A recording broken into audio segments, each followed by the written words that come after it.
Broadcasting system. Crossfire is brought to you by Apple Computers. From Washington, Crossfire. On the left, Michael Kinsley. On the right, Pat Buchanan. Tonight, policing the cops. In the Crossfire, former Hawthorne, California policeman Don Jackson and Dewey Stokes, National President of the Fraternal Order of Police. Good evening. Welcome to Crossfire. Policeman Don Jackson wanted to show that police brutality against blacks is on the rise. So, he and a friend put on shabby clothes, rented an old car, and got a television camera to follow them as they drove into Long Beach, California. Almost immediately, they were pulled over. Here's what happened when Jackson got out of the car. Hey, come over here. For what? Because I'm telling you to, that's why. What are you talking about, man? You want to write a ticket, write a ticket. Don't mess with me, man. Listen, I got the right to pat you down, and I'm going to do that. Yeah? I don't know if you got a knife or weapon on you. You can pat me down, but don't mess with Turn me, around man. and put your hands on your head now. Why? Do it now, because I'm telling you to. What are you going to do? Put your hands on your head! You going to hit me with that stick? Yeah, I just might. For what? Put your hands on your head. For what? I don't know if you got a knife, you I don't have a knife. Put your hands on your head. Turn around!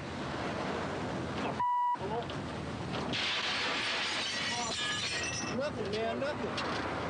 Nothing, man. I'm all right, okay? No problem. And here's what happened when a black fraternity frolic in Virginia Beach over Labor Day weekend got out of control. Critics contend that the only difference between these incidents and hundreds of others is that they are on videotape. And the critics aren't just blacks and left-wingers. Supporters of Operation Rescue, a right-to-life group, complain that police routinely inflict pain to break up peaceful sit-ins at abortion clinics. So, are the police just doing their job, or are they getting carried away? Pat? Officer Don Jackson, tell us what you and your friend were doing in that car driving late at night with that camera in the back. Well, essentially what we were doing was being black in America and bringing out the truth and the evidence that racism still exists very much in law enforcement, that blacks are not free to travel, that there is apartheid in America, and that the restrictions that white America places on black America is enforced by the police. All right, Officer Jackson, what I want to ask you is why were we not allowed to see the videotape that went before? Why, when you were stopped by police officers, two black men driving in a car late at night, we don't know what you did to be stopped, we don't know why you're out of that automobile, we don't know why you won't give us the videotape beforehand. To be honest with you, all the tape was made available. I believe your editors might have left some of it out. But essentially, this incident was one that was precipitated by no criminal acts on my part.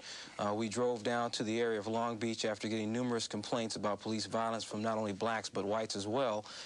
We got on the highway. We were followed by an NBC news crew. They had videotape following us from behind, as well as a camera mounted. Have you released all the videotape? Yes, we have. You haven't sued that cop yet, though, have you, for violating your civil rights? No, I have not. I filed a claim against the city of Long Beach, and I am going to sue. But all right, now let me tell you what the argument again. You've heard it too. It is that you're a cop. And you know what, cops moving through that area being nervous, you know exactly what's going to tick them off, what's going to make them excited, and they pull up, and your car pulls up, all of a sudden you get out of the car, and these two cops are at night, they're saying, what's going on? And so the cops start using the language to try to get you under control, and you're giving him grief backing up. And so what they're saying also, what they're saying is the next morning, there weren't any cuts on you from that broken glass, but that cop's hand was all cut up. The reason his hand was cut is because after he shoved me through the window, a shard of glass came down and struck him at the top of his wrist. Back to the issue of what we showed and what was seen on tape. All the tape was released to NBC, or released to the police officers. They contended that there had to be some hidden evidence of some misconduct on my part. And we're in America. It's all right to get out of your car and ask a police officer questions. But you're a cop. Excuse me, Officer Jackson. You're not an average citizen. You're a cop, and you know exactly what will make these guys nervous late at night. Well, why didn't you just sit in the car and say, we'll take the ticket? I'll tell you why. And then if the guy did brutality, you got him. Because if a white man gets out of his car and asks questions, excuse me, sir, let's stand over here to the side, let me talk to you for a minute. All right, now you know better than that, No, I don't know better. If a black man gets out of his car, he's very often subject to precisely this type of violence. Now, you and I know, look, officer, it's just a simple fact of life. There are as many young black folks between 16 16 and 30 years old in the penitentiary as there are in college. For any group in America that's arrested and in prison, that's the highest group. Now, if it's an old lady, obviously they're not going to be scared. These guys are nervous. And you know why? Because you have to deal with the same problem. I also know that Bull Connors, when he was hosing down and sicking dogs on people, was not attacking gang problems or gang members. I know that there's a history and legacy of racism within law enforcement. Yeah, but Michael, this is ridiculous. Look at what you're looking at. You're looking at California. You're looking at an area that has gang shootings, drive-by shootings, blacks involved in crime. Here's a police officer that goes out and gets out of the car, breaks every rule that he knows that any officer is concerned for his safety or the safety of the citizen, he violates that by backing up. He wouldn't raise his hand till the officer said, I hit you with the stick. The voice command, raise your voice, take command of the situation. That's exactly what that officer was doing. This officer knew what that officer was doing. He tried his best to goat that officer into striking him with a stick to precipitate an incident that may have caused. How did he know what they were doing? Two of them in that car. They violated. He didn't violate the law. He was a passenger. They had traffic violations. That's why they stopped him. Okay, the traffic violations. No, I think you're misinformed on what happened.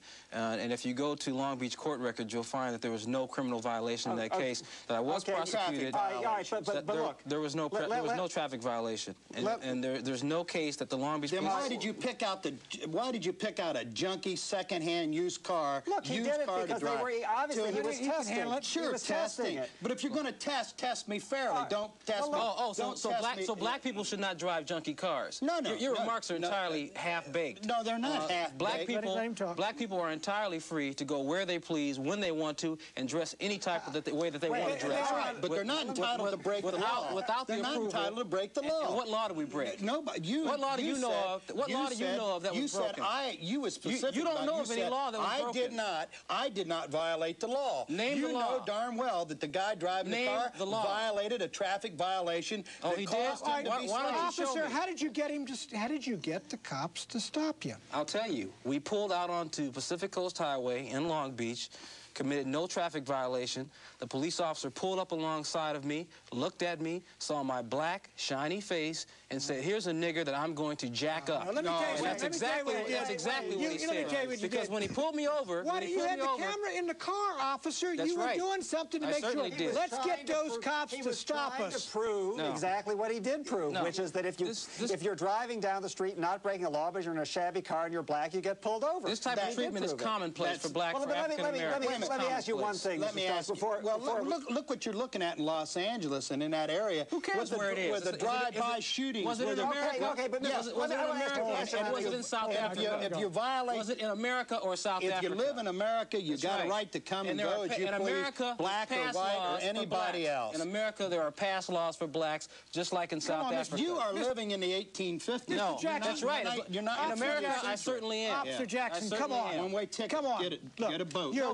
Hold it. My family was probably here before yours was, so I'll stay here as long as I want to. But you ought to live within the structure of the law. Officer Jackson, look, you are well-dressed, you're 30 years old, you're articulate, you're one of a member, I think, of a black middle class. You got 60% of blacks moving that middle class in the most competitive society on earth, and you're comparing this with South Africa? Absolutely. You got every opportunity. For heaven's sakes. You got every opportunity in the world to number of blacks do not live like I live, do not dress like I dress. Most blacks do occupy the per capita income of blacks in America is the same as Canadians.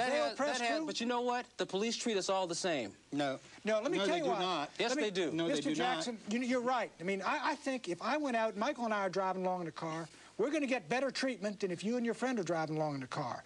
And the reason for that is not because they dislike you personally. Oh, you think so? No, I think it's because, look, in Washington, D.C., 99% of the crimes, 99% of the arrests are black males.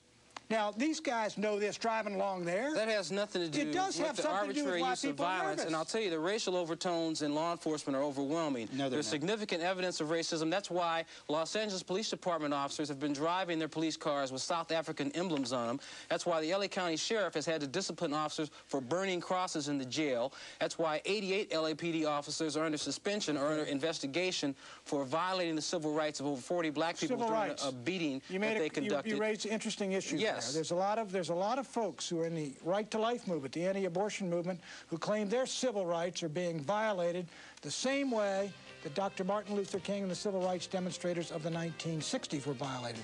Is that true? We'll take it up when we come back.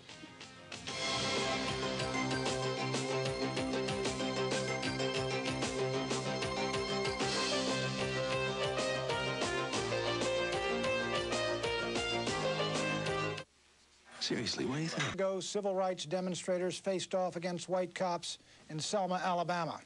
An anti-war leftist confronted Mayor Daley's finest outside the Conrad Hilton Hotel in Chicago. Now the issue is national. From Tompkins Square in New York to Virginia Beach, where black students rioted over Labor Day, to West Hartford, Pittsburgh, and L.A., where Operation Rescue, the anti-abortion militants, blocked clinics. Now, are we seeing an epidemic of police brutality, or just a rise in citizen complaints in a political game where you score points by trashing the cops? Our guests here are Dewey Stokes, National President of the Fraternal Order of Police. He's from Columbus, Ohio. And Don Jackson. He's a former Hawthorne, California police officer whom you saw on our tape and who got national attention earlier when he went down Long Beach into an area in an old car and was perceived to be the victim of police brutality. Now, Don Jackson, perceived to be, I say. All right, let me ask you this. Is it not valid to say that we talked about who's doing the crime, but clearly the principal victims of crime in America are black citizens in the inner city. Even under the Kerner Commission, it was 35-1 over a suburban area like McLean or Chevy Chase. Isn't it true that most of the black folks in those areas really want more police protection rather than to get the cops out? Well, the police have placed the black community in a very confused position because, of course, they want more police. Everyone wants more protection. But the people in the community, the inner city, don't know who to call because the police certainly are not their friends. They fear the police often as much as they do the gang members. Now, look, in Washington, D.C., affirmative action, all that, a significant slice of the police force here in Washington, D.C. is black. And they protect the black community as well as the white community here. Now, if all this were going on, why wouldn't these cops say, all our colleagues are really beating up on our people? We don't hear that. You're hearing it right now. No, but you don't hear from Hawthorne, California. Doesn't matter. It doesn't matter. You're hearing it right now. Black police officers are stepping out against abuse. 4,000 police officers in the District of Columbia. 55% of them are black. We have the murder capital of the world. We have 300 complaints to the Civilian Review Board here a year that cost this city, this district, over $1 million. Complaints against police officers in this country are on the decline. What you see is just what this officer did in Hawthorne, California. Planned tactics to group the cops into doing the same thing that you see here. Please, I want to ask Dewey Stokes a question, if I may. Let's not talk about what Mr. Jackson's did, whether it was right or not. We've talked about that. Let's talk about what the cops did, irrespective of whether they were goaded. Is what we saw on that tape what you would recommend as good police behavior? Did they do anything wrong in your opinion? No, they tried to get command for it. When that officer come up to him, his head hit a glass. Wait a minute. A glass. He grabbed him from the back and shoved him into. He shoved his head into the glass. He grabbed the officer, and the officer's intentions was not to put the man's head through that glass. And that never went through his mind. Let me express something here. He grabbed the man. It may not have gone through his mind, but his head went through the glass. Let me express one thing. It's the same thing out here when you get into the Hawthorne or you get into the Virginia Beach, where people say, in this day's society, they think, I'm above the law. I don't have to. I don't have to comply to the law. The direction of police. You missed the point of the sting. It was a sting operation, and it was very much intended to disclose exactly what you saw. Police violence, which was unwarranted and had no reason to happen. But let me say this. How do you answer? Let me say this. Let me say this. Never said a word about it. Let me say this. I've seen this with the ACLU and the other liberals. Let me make a point. After I was shoved through the window, I was taken over to the car, and I had my head bashed into the hood 3 times. The officer attempted to break my finger. That was also on film. Why wasn't your head cut up the next day? Because I believe in God and Jesus Christ, and miracles like this can happen. That has nothing to do with it. Whether I show any visible injuries has no bearing on whether or not this officer was out of bounds with regards to proper policy.